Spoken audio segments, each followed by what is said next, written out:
Are the so-called luxuries of the Nio ET9 more valuable than the self-driving tech of Tesla? Not really. In a couple of years, the autonomous driving abilities of Tesla will turn out to be a far bigger advantage compared to the Nio ET9's party trick, its adaptive suspension.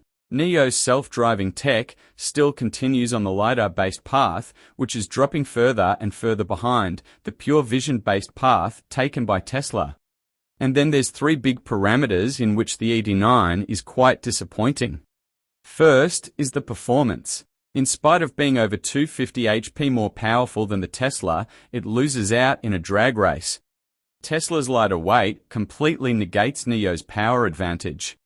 Not to forget, Tesla's boost pack might make it even quicker, giving it a 0 to 100 time of just 3.8 seconds. Check out the pinned comment to see the boost pack demo on a Model 3. What's even more surprising is the boot space advantage of the Tesla, with more than 300-liter extra capacity in spite of being considerably smaller than the Nio.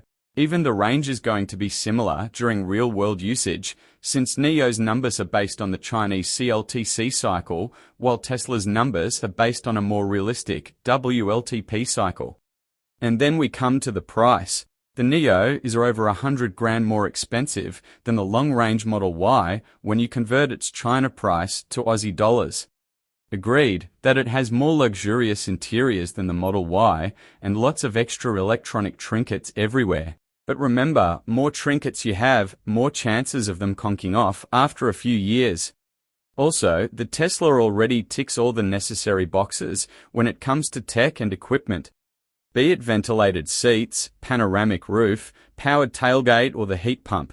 The only attribute where Elon should have upgraded the Model Y is its fast charging ability. The Nio literally decimates the Tesla in this aspect. It charges almost 3 times faster than the Tesla. Plus, it has the battery swapping ability, which can give you a fully charged car in 4 minutes. On top of that, you can save around $18,000 while buying the car. And you don't have to take on the liability of a battery failure on your head. It is a highly complex solution and won't be around after a few years, as proven by BYD's approach. With 2 charging ports and a megawatt charging capable battery, swapping stations become totally redundant. All said and done, the Nio ET9 has come to be a cautionary tale within the electric car industry. With losses climbing up to $35,000 per vehicle, Nio's survival in the industry itself is becoming quite difficult. They forgot the manufacturing adage that quantity has its own quality. Thanks a ton for watching till the end. Here's one of our most controversial videos which has been sparking a lot of debate on YouTube. And please let us know your criticisms, brickbats and any mistakes that you spot in the comment section.